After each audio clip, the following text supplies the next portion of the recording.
Hey everybody, it's Sarah Claudia here for another devotion video. And as many of you know, I got married recently at the end of last month. So I thought it would be fun if my husband Seth joined me for this devotion video, and we're just gonna do a little Q&A. Seth's gonna read some questions and we're just gonna have fun chatting. So I hope y'all enjoy it. Yeah, okay, so let's get started. The first question, which I think is the one that we always get the most, is how did we meet? Yes, and we kind of have two sides of this story a little bit, but my side is that I had just gotten the opportunity to be on the radio once a month, and I knew absolutely nothing about the radio world.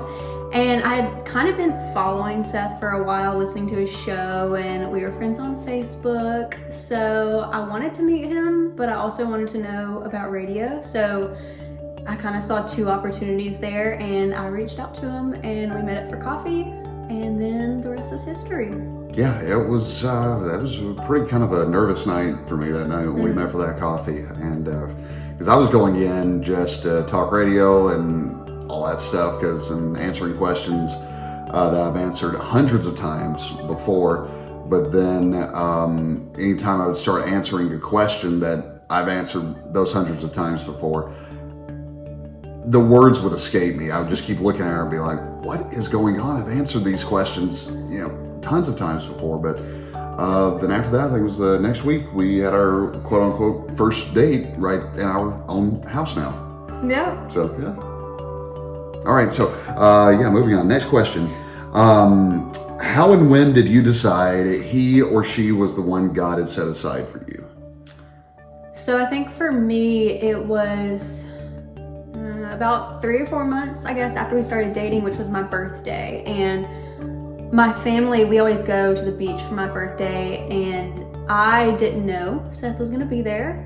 He hadn't planned on coming, or so I thought, and he showed up and surprised me, and that was such a sweet gesture. And I think after that, that's when I really started praying, like, for our relationship specifically, because I thought, okay, he's something special. And I would say, God, if he's the one that you have for me, just let me open my heart to him. So that's when I kind of started to realize. Yeah, because I'd already had plans that particular week to take off later on in the week to go down to the beach and join him for a few days. But things worked out to where, because, this was during COVID, everything was going on. But it worked out to where, okay, I can actually get off on our birthday and pre-record 2 of my shows. And the entire time we were texting when I was on my way down, she thought I was still at home and still doing some work at home. And but the entire time I was actually driving on the way down to go see her. But for me, it was probably, I would say, a couple of months after the beach, because my commute from where I was living at in Tallapoosa to Carrollton was about 20 minutes. And that's the time I would take time to pray every morning, mostly for our relationship. And it was just like a peace came over me, and it hit me. It's like, yeah, I'm gonna marry her. So yeah, that was it. We get a third question. Did you ever question your decision?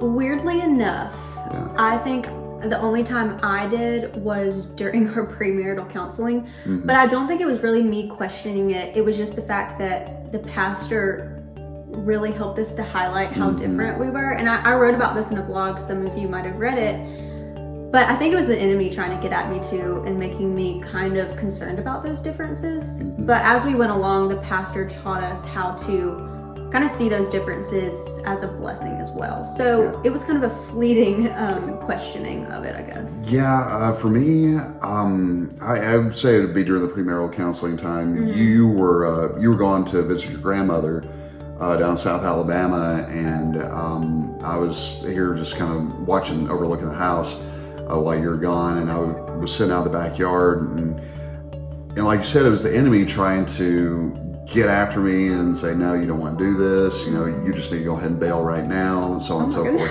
And I was just like, whoa, wait, no, no. So that was, I think, just during that time too, because he was highlighting so many different things. And my mind started to kind of wander a little bit, and I was like, oh, let's reel this back in. I'm glad I came home and you were still around. Yes. That was totally good. Okay, let's move on to question number 4. How did you feel on your wedding day? Nervous, excited, peaceful? I felt a very strange sense of calm, and it wasn't just me, like other people noticed it as well. Like ever since the Friday, the day of the rehearsal, I remember just going and seeing different family members, and they were like, you are so calm. And I would say, I don't know why, but I just feel peaceful. And I know why. I know it was from God. But even on the wedding day, the morning of the wedding, I remember waking up and immediately I opened my Bible app on my phone and I read a passage that kind of we had based our premarital counseling on, and I texted you and told you I was praying for you. And after that, I felt peaceful the entire day. It was strange. Yeah, I think for me, I guess I was just stressed the night before the rehearsal, but the day of, I was just like, yeah, I'm at peace. I'm ready to do this.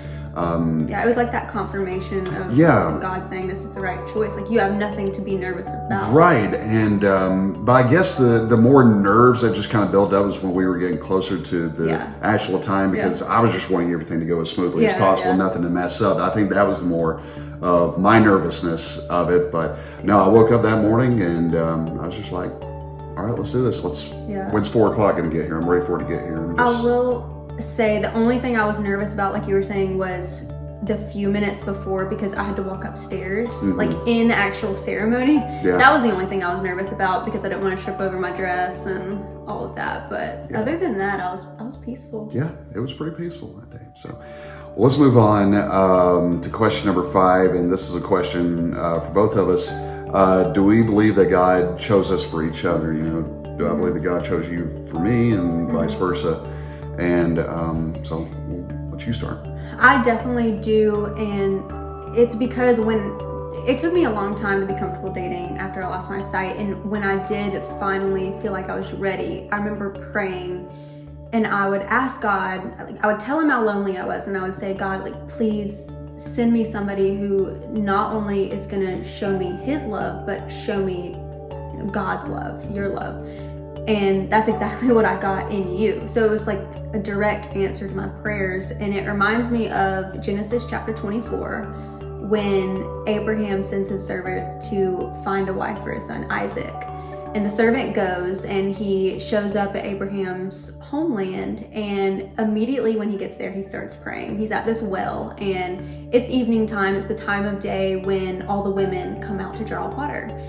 And the servant prays and he asks God to show him who he selected for Isaac's wife.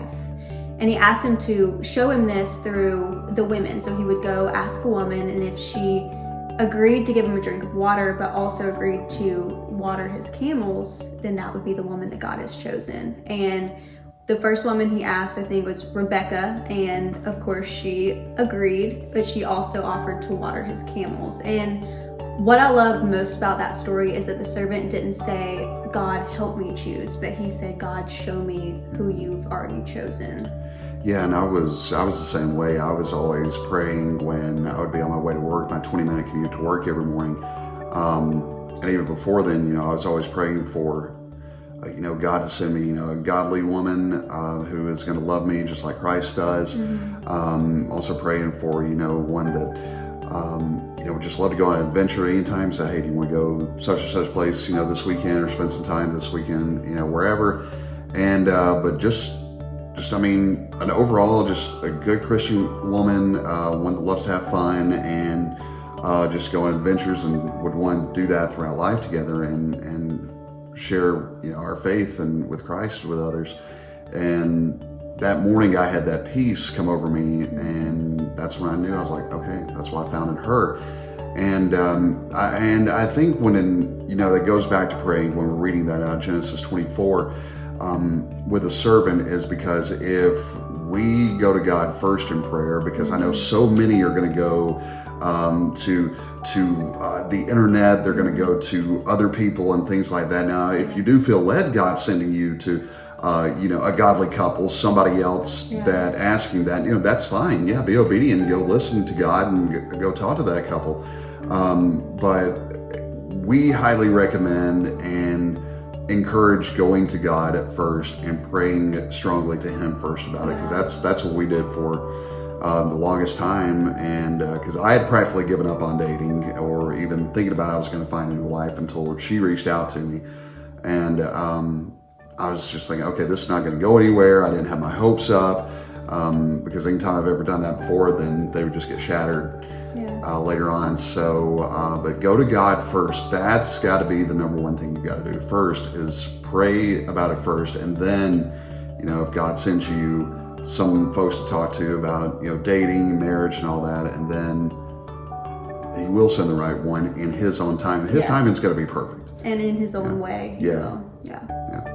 We hope y'all enjoyed this Q&A, enjoyed learning a little bit more about us and our relationship, and I hope you'll take it with you through the week as you continue to walk by faith, and we'll see y'all next time.